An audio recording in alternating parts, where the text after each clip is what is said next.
All right, so we are back, part 2 of covering Money in the Bank 2023.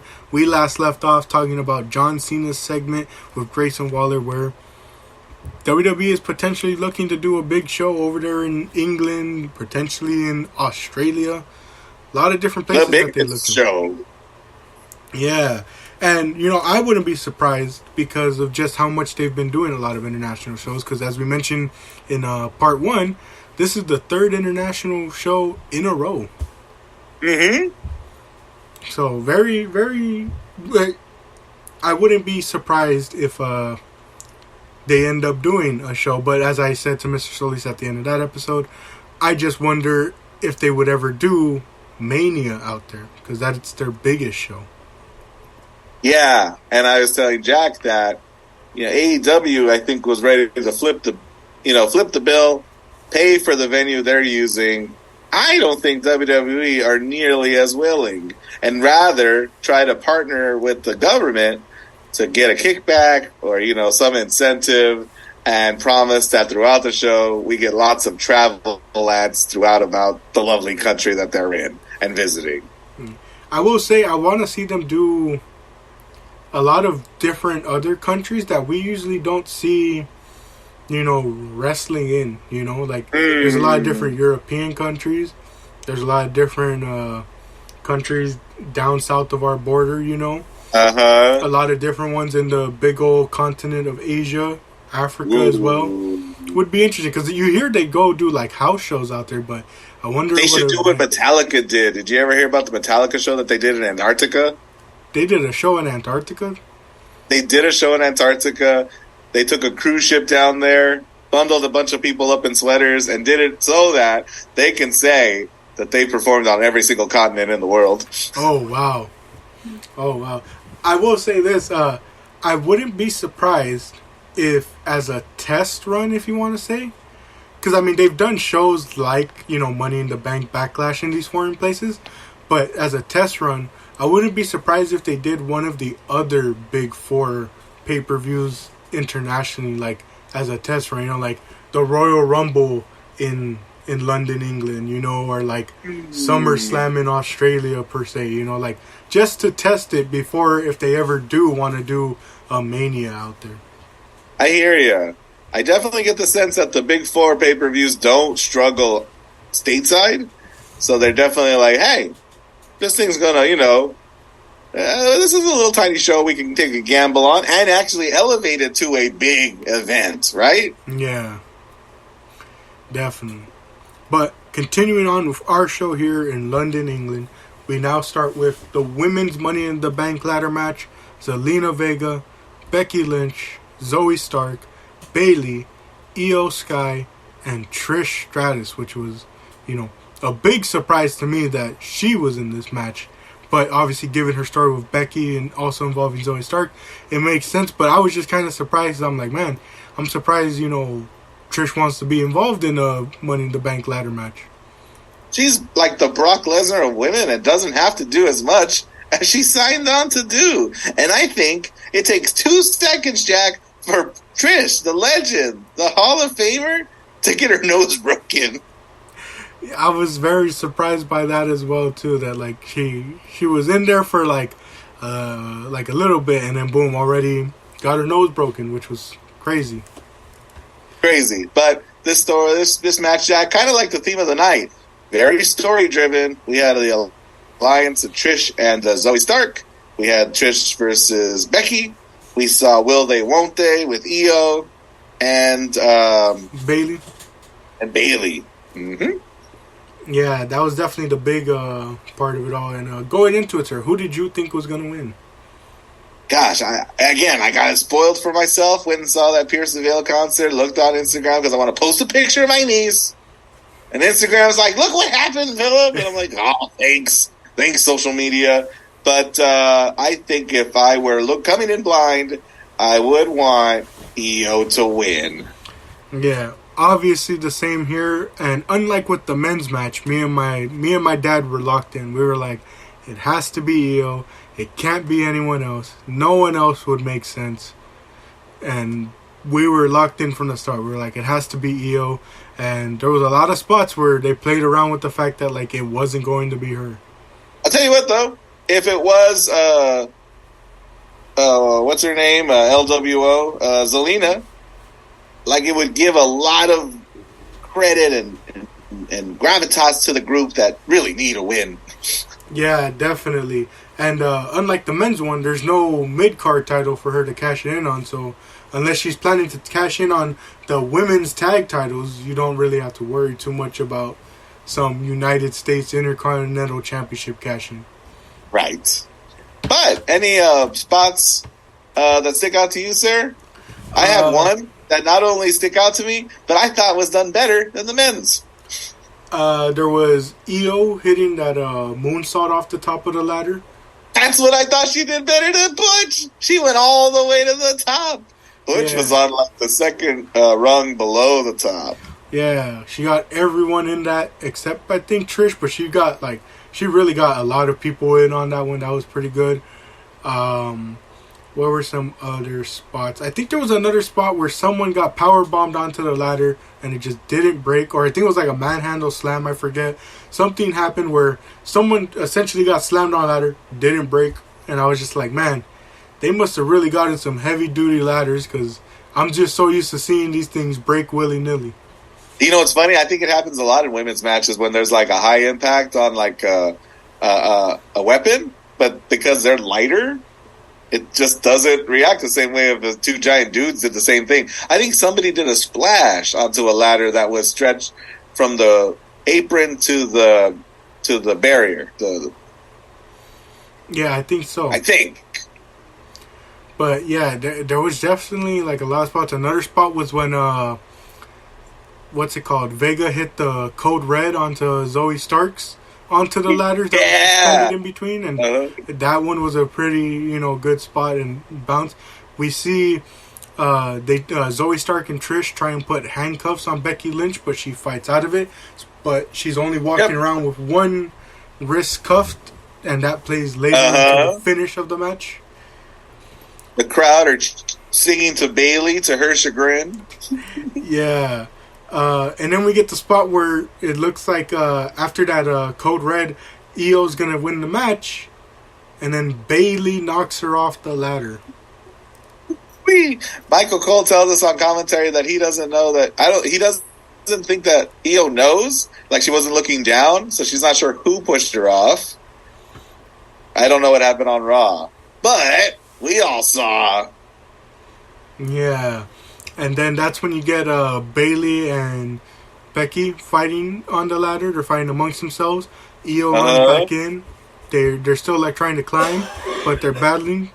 And then we see Io come in, grab the handcuff that is still on Becky Lynch's hand, and you're like, oh, she's gonna. What is she gonna do? Is she just gonna handcuff Becky down? And is it gonna help Bayley get the win? Well, maybe perhaps she did see, because she grabs Bayley's hand, locks the handcuff in on her, and now her and Becky are stuck like in the middle portion of the ladder. She climbs over the two and gets the Money in the Bank briefcase for the win. She literally climbs over Bayley. Like she's like on her back, on her shoulders to climb the ladder that Bayley's on. Yeah, real fun. Me and my dad were excited. We were cheering. I think Ricardo was there at the time, so he was cheering as well. We were all excited to see Io win.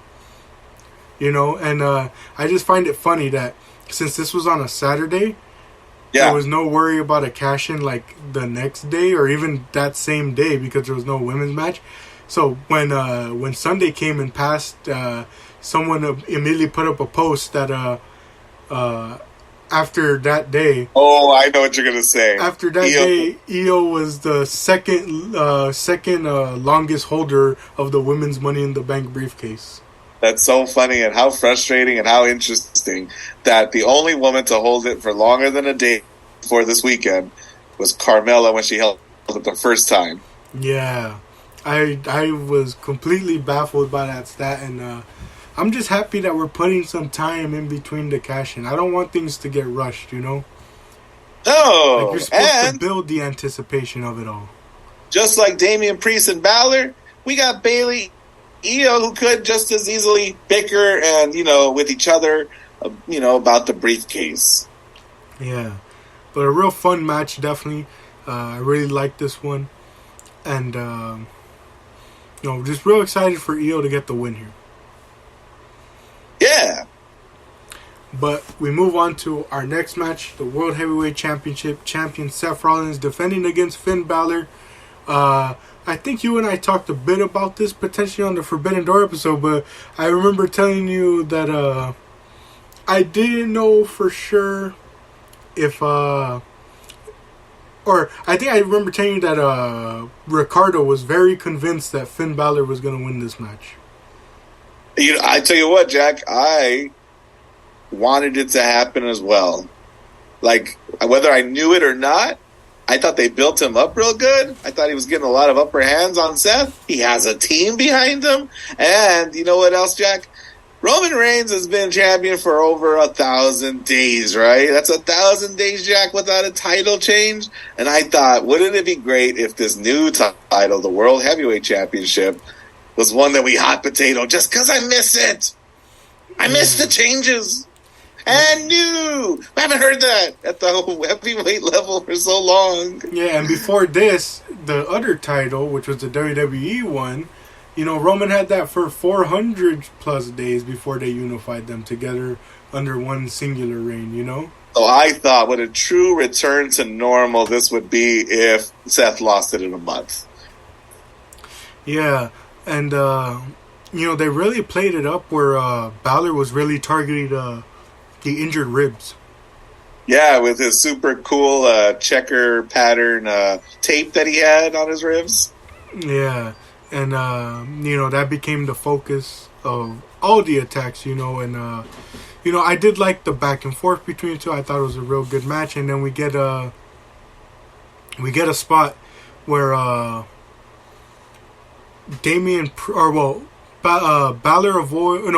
avoids the coup de grace, and he hits a pedigree for a near fall, and then Damian Priest runs down to the ring with the briefcase in hand. And we're wondering, what is he going to do? What is he going to do? Rollins gets distracted. Balor attacks Seth on the outside. He lands a coup de grace off the ring steps, and then gets him back in the ring to hit a full coup de grace from the top rope. And then Damian Priest sort of like runs up to the ring as if he's going to do something. And Balor's looking at him like, what are you doing? I'm in the middle of this match. What are you doing? And they just kind of stare. That distracts Balor enough for Rollins to come in, take him out, hit the stomp to get the win.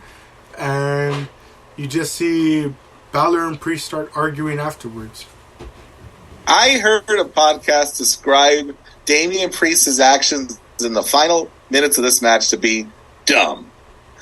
Why would he wait until that very moment where Finn is so close to clinching the title to distract the ref, right? Yeah. I have a theory. Have you ever noticed, those moments, and there'll be one in the next match, where the timing is actually absolutely perfect and almost impossible to fathom? Yeah. They do that a lot in the WWE, and I think it's what separates them from the others. I'd like to think that Damian Priest's idea was to cash in while Finn was in the air. That way Finn can't stop him. He is in the air ready to hit the second and death nail of a coup de grace. And Damian goes, I want it to be a triple threat. That way he runs in, hits Finn with a big old move, and pins Seth to win. But he was that tiny bit off that it didn't work. Yeah. That's pretty smart, actually, yeah. And, Seth retains, and it looks, in the weeks following that there's going to be a lot of story to be built here with Judgment Day, potentially for SummerSlam. Hey, get this. I saw this on Instagram before we started talking today. I turned it off right away because I'm going to watch it tomorrow on Peacock. The Judgment Day are at NXT, sir. Oh, wow. Yeah, I saw a post made by WWE that Balor was on the mic saying that daddy's home, right? Mm. And I said, before anything happens, I'm going to go radio silent. I'm going to watch this tomorrow. I'm really excited. What's going to happen with the Judgment Day in NXT? Definitely. And I'll mention this here because there was a bit of a funny sort of bit that... so, like I mentioned, Ricardo, good friend of mine... yes. The entire time building up to this pay-per-view, he was just so convinced that Finn was going to win. He just kept telling me, and I just kept joking around with him back saying, oh, no, Finn's not going to win. And I just kept, like, joking around. He's like, no, it's perfect timing and all that. It's the perfect story to do it and all that. And so him and I, the entire time, we were watching along on Discord. Yeah. And when this happens, when Rollins wins, he goes silent for a bit. And then he ends up leaving, and he never came back. What? And it turns out, you know, to kill the joke a bit, it turns out it's just because someone came to visit. So he went to, obviously, attend to his guest. But I started joking around with him right after that, where I was like, my guy, what happened? Finn Balor lost, and you immediately decided to tune out of the whole pay-per-view? Because my dad was like, oh, is he not watching along? And I'm like, I don't think he's watching along anymore. I think he got that mad at Seth Rollins retaining. That's so funny. And I'm going to operate on that headcanon. That's why he left. Yeah, that's the headcanon I have. I choose to ignore the fact that he said a guest came. Where I think that's just him covering up. Yeah. He left because Finn Balor lost and he couldn't handle it, man. That's super funny. And speaking of a person who doesn't handle losing all too well, we have Roman Reigns and Solo Sikoa facing off against the Usos. In a civil war. Yeah. What were your thoughts about this match, sir? I, again, went in knowing more than I should, but I was really excited for all the participants involved. You know what I thought about sort of during the match, Jack? That, like, Roman built up the Usos, and because of how well he built them up, he created this monster himself, right? True. And, you know, think about the video game, right? Them Usos, they're ranked, like, in the low 90s. So when he has a hard time sort of, you know, putting them away as easily as he's put away some opponents, I think, well, you went and made them OP, guy. Yeah, no lie. Especially when, later in the match, you saw them using some of his tactics. Right. But, you know, we get I liked how, you know, they kind of opened the match with, you know, Solo having to face off against his brothers. But then when Reigns demands to get tagged in, you know, he tags in and, you know, he kind of fights a bit. But then after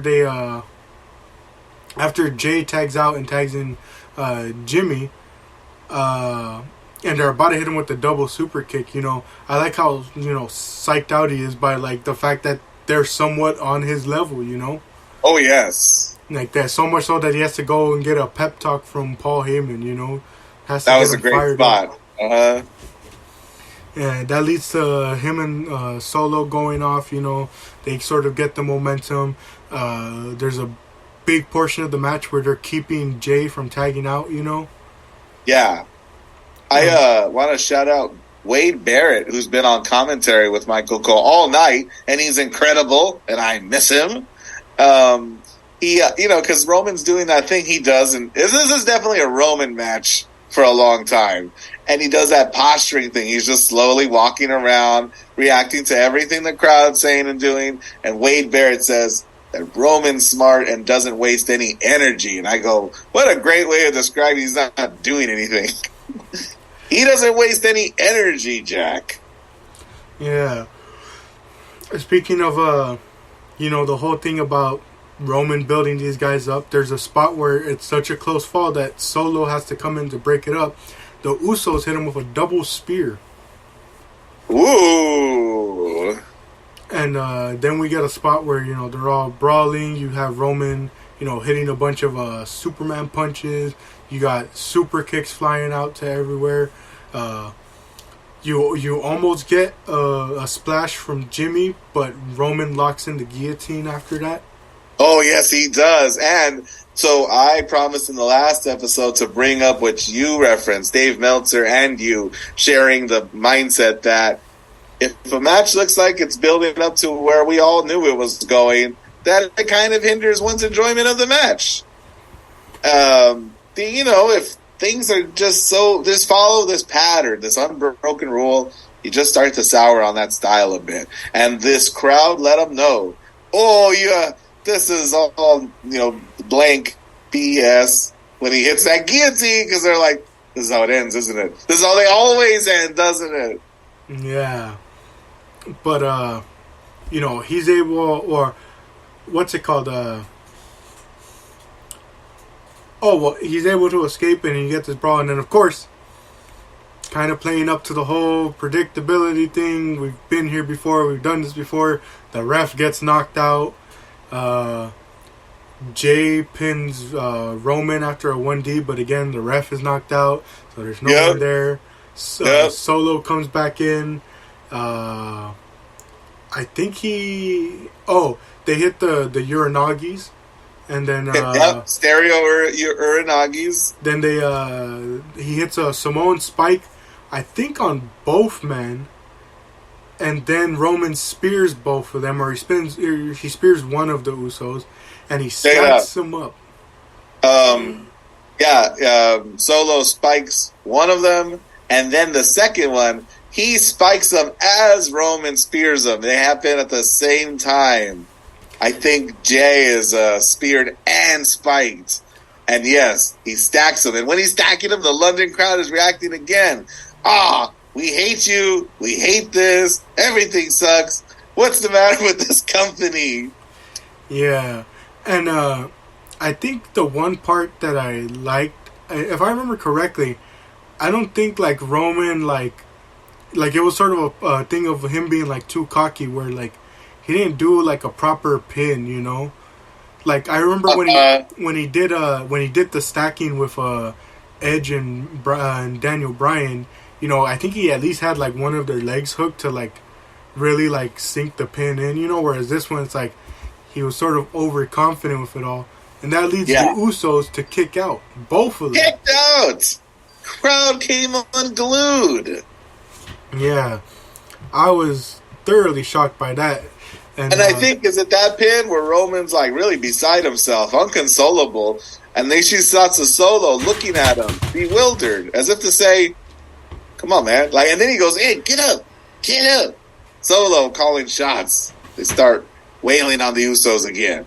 Yeah, and this leads Solo to put Jimmy on the announce table, and he's getting ready to put him through it from jumping from the crowd barrier to the announce table.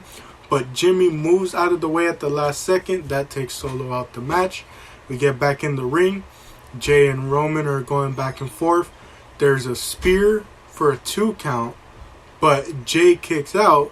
And again, going back to Roman's tactics and all that, when he kicked out and the ref isn't able to see it because he's on the other side, he only sees that he kicked out. He doesn't see that Jay low-blowed Roman as well. Just as he did to Jay 3 years ago, and just as he did Jack to Braun Strowman and Finn Balor on separate matches, and others, I'm sure. Yeah. So then after that, the Usos get him up. They hit super kicks to him, and then Jay hits a splash from the top rope. 1, 2. Does the kick out happen, sir? It doesn't. The biggest shock of the night, Roman takes his first pinfall since December of 2019. Incredible. This crowd is beyond excited, beyond words. Except the Uso song starts playing, the Usos hug, Roman's again inconsolable at ringside, Solo is incapacitated at ringside, and my favorite part, Jack, the crowd starts singing the words to the Uso song, which is down since, right? Yeah. Real fun match, even for someone as myself who's not really high on the bloodline stuff, at least as much as other people are, but it's still a real fun match and story from them. And it sets up potentially SummerSlam having Jey Uso challenge for that title. Oh, he has, Jack. On Friday Night SmackDown after this event, he went and just challenged Roman to Detroit. Yeah. And I look forward to it because it's been 3 years since the last time he challenged, when he was, just coming out of the tag division. Right. And, I hope people don't take offense to this, obviously. But, excuse me. But I hope to see him do what you and I have essentially challenged him to do since the beginning of this storyline. And that's convince us that you can be that main eventer. And a lot of people are going to reference, his time as main event Jey Uso, where he was having those, like, that spotlight on him. But there's a difference from having that type of spotlight and being the guy who holds the main title, Right.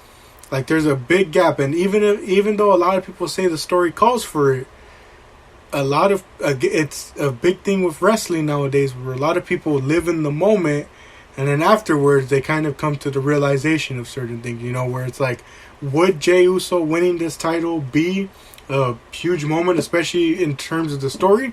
Yes, but then you got to look towards the after part. Okay, now you have to rely on Jey Uso being the champion and building stories that don't involve the bloodline, that have to involve his character interacting with other characters within WWE.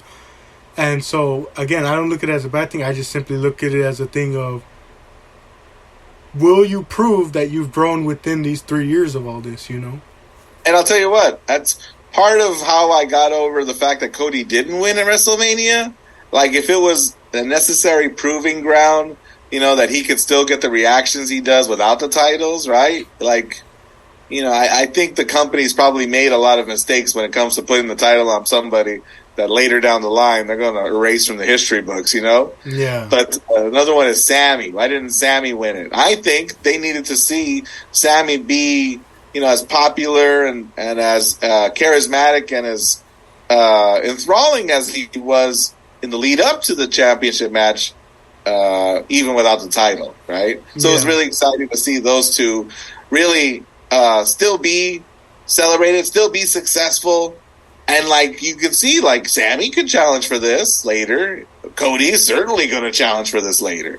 Will Jey similarly boast the same credibility? Yeah, that's all I look forward to. I don't look at it as a knock on the guy. It's just, that's how the wrestling world works. You got to prove to these people. It's the same thing that it's happening in AEW a lot, because they have so much talent that, like, certain people aren't appearing as often. A lot of people are saying, it's sink or swim for a lot of different talents over there, where it's like, you got to prove that you're on that level, in a sense. Yeah. And I agree that in some cases it's like, it's all about giving that talent the proper time to showcase it, You're not going to be able to expect them to show that they're on that level if you're only giving them 5-minute matches on, a random episode of SmackDown or Dynamite, or Rampage, where barely anyone's watching, Or back in the days when AEW had Dark Elevation, it's like, when it's only like a 5-minute squash match, how much can someone showcase, Goodness. So that's why I'm ready to see, if things are different from 3 years ago when Jey Uso was first challenging, or even from like 2, maybe even 1 year ago, where people were calling for Jey to win it, and you and I were still a bit unconvinced, saying, story-wise, sure, but as overall, looking as a whole, does Jey Uso make sense going forward, Especially because there's a lot of underrated aspects, like, as much as a lot of us may not like Roman, the WWE has obviously used him as a top champion because of, outside reasons, such as perhaps marketability. He's one of the top draws and sellers. It's like, for him losing that championship, it has to go to a guy who can still, not necessarily keep up with the numbers he brings in, but at least, have it at a sustainable level. You don't want a guy to beat Roman for the champion and then, you see drops in like revenue, both with like how much you're drawing to each show, the merchandise that's being sold because of that champion. A lot goes into that decision, which is, similar to, it's like, that's where I found clarity in it all, where it's like, though I can see a lot of these guys filling and, ticking those boxes, maybe the WWE doesn't, and maybe there's reasons why they don't see it as that, Well, I know what I see. LA Knight winning the 2024 Royal Rumble in January. Yeah. Yeah, that, talk about, I mentioned the Money in the Bank being unpredictable. That one's truly unpredictable, because now we don't have Cody coming in for a return. Hey, you know what else is also unpredictable? Our good friends across the seas holding themselves a little tournament that they do every year called the G1 Climax. Yes, sir. The G1 Climax is coming upon us. Let me pull up the blocks and the participants, because there is quite a lot this time. As you mentioned, there is 4 blocks with 8 men in each of them. Yeah, and I guess the winners of all the blocks will face each other, and then the winners out of those matches will be in the finals. Yeah.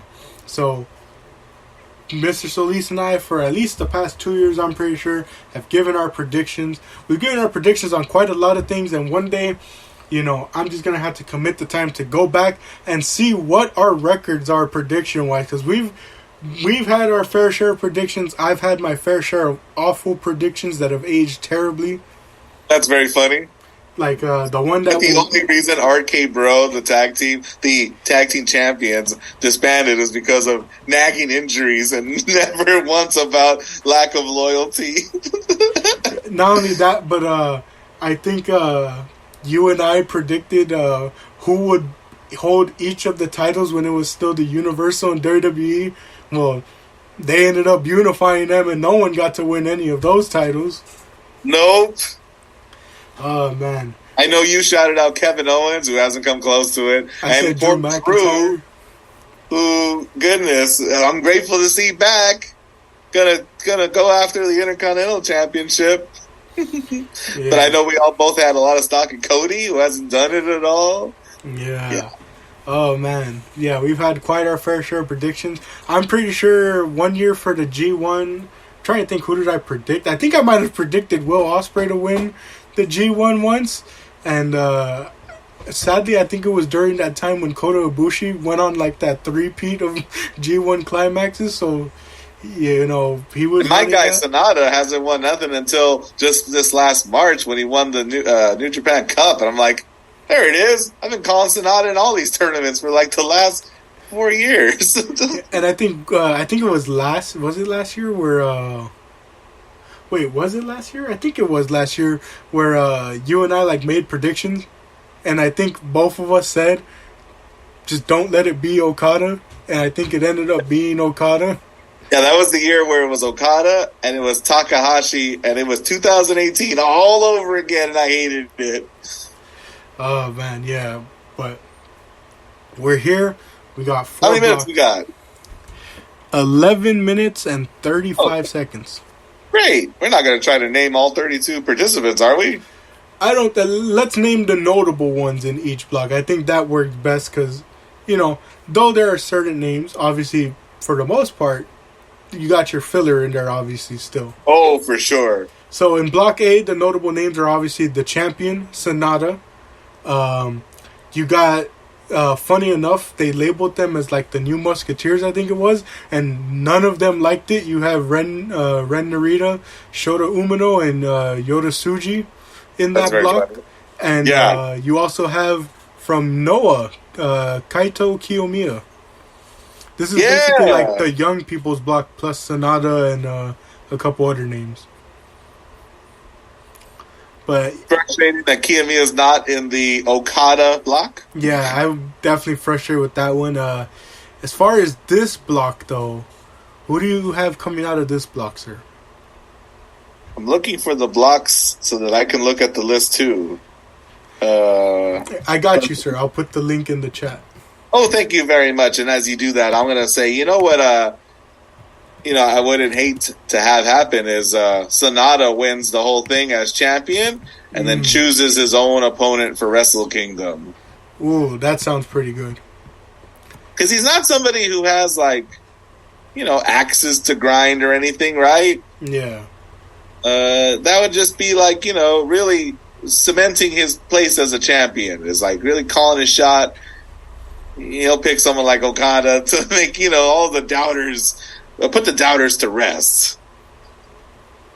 Yeah, I definitely think Sonata's winning this block. And if I had to, pick a sleeper, I think Suji might, he might be, second place behind Sonata, I think. Interesting. Hold on, I'm going to write this down. Suji for this block, and for me, Sonata. Yeah, especially because after his showing at Dominion, I think they really want to somewhat replicate Okada's opening year with him. Because, the guy came back from excursion like Okada and immediately challenged for that title. I could see them giving him a strong showing in the G1. Yeah, I got you. B block, the notable names, obviously Okada topping the list. Ospreay's in this block as well. You have Kenta. You have Taichi. Those are the four notable ones I look at as they're probably going to be the biggest players in this block. But a part of me, I remember at the start when Okada won that, when he won the title from Jay White at Wrestle Kingdom at the start of the year. If you had asked me back then, I would have thought Will Ospreay was more than likely going to win the G1, and they were going to do a whole story about, a foreigner not only winning the G1, but then winning in the Tokyo Dome, potentially. But I think Okada takes this block.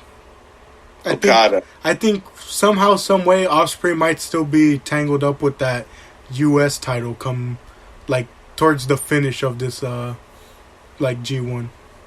Yeah. Yeah, no, I hear you. And I'm going to go for the clear winner, of course, El Phantasmo. He's going to win the whole dang thing. No, I'm just kidding. This one, I hear you about Okada. It would run back Okada and Sonata in a way where Okada challenges and wants back what he lost. Well, that's probably what's going to happen. I hate how real that is, but I'm going to go with my heart. And I'm writing down Taichi's name. Let's say that Sonata and his reign is this, opportunity for folks that never got this big a spotlight to get it, right? Taichi is a fellow Just Five Guys stablemate, right? Yeah. And I feel like he's a contentious one, in Suzuki-gun. He can be hey, how come I'm not top dog in these Five Guys? And so I'm just going to make up that headcanon.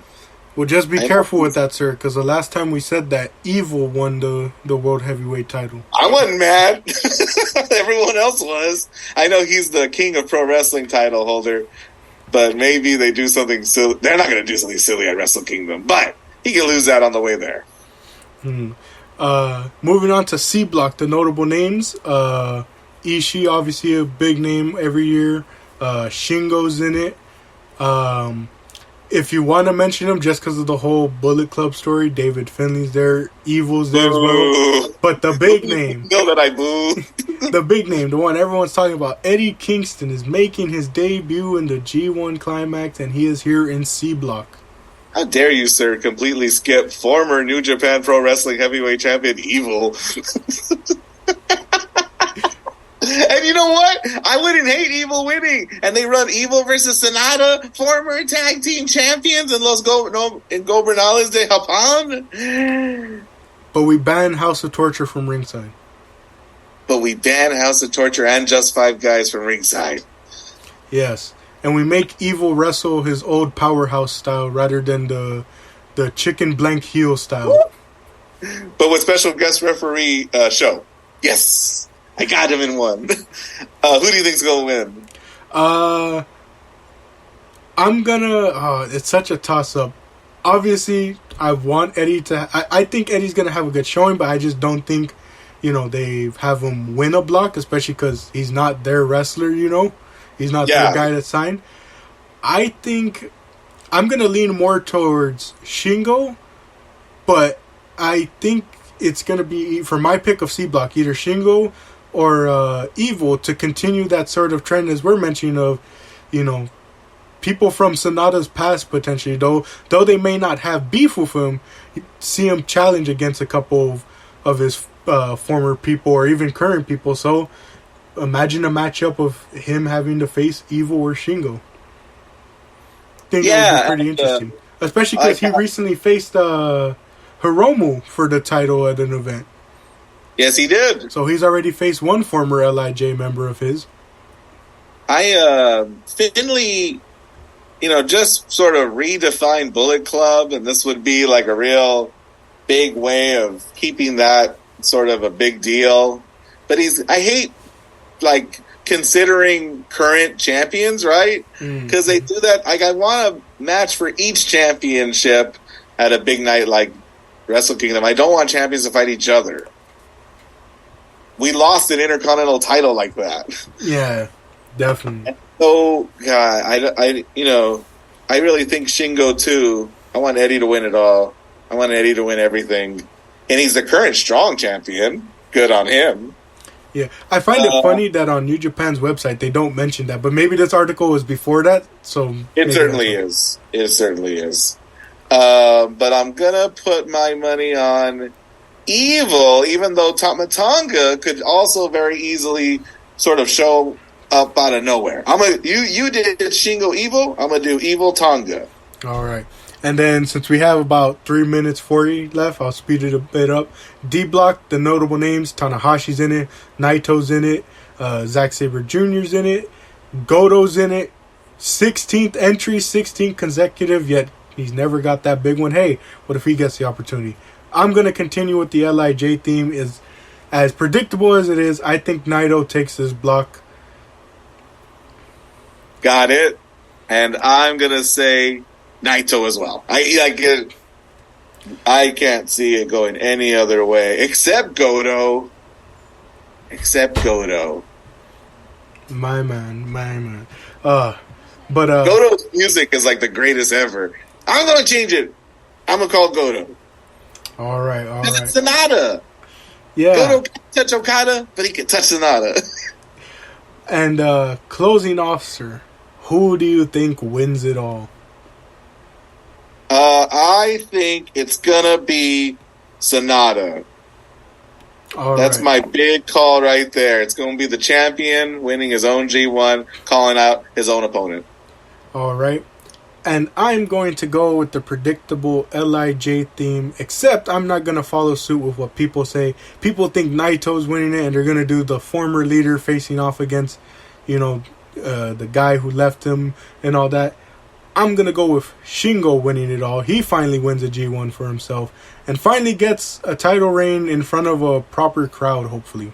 That's right. He's our Drew McIntyre of the New Japan. Yeah, because they probably had small crowds, but they couldn't cheer, they couldn't do nothing. I want to see him get a reign again. Here we go. His reign was fun. It down. We're gonna come back at the end of summer to see how we did. Yeah. What time were? Is it going to be the end of August or start of September? I forget. Oh, it's starting this weekend, July 16th, I think. Yeah, but I'm thinking about when does it usually wrap up? It's usually end of August, right? Because they sprint through it a lot of times. Yeah, it'll certainly be mid-August at least. I don't think it'll be here in time for SummerSlam, but probably All In or All Out, one of those two. That's probably where we'll be able to see if our prediction comes true. Obviously, good luck to everyone, especially Eddie. Yeah, rooting for Eddie to have a good showing. I'm rooting for Shingo to hopefully win it all. Or Goto, shock us all, New Japan. Let's go. But give me what I want. Give me what I want. That's our predictions for the G1, and that wraps off the first 2 episodes of the new the new season of the podcast, but currently still unnamed. I've been Jack, joined by my guest, Mr. Solis. Thank you all for joining, and we'll catch you on the next one.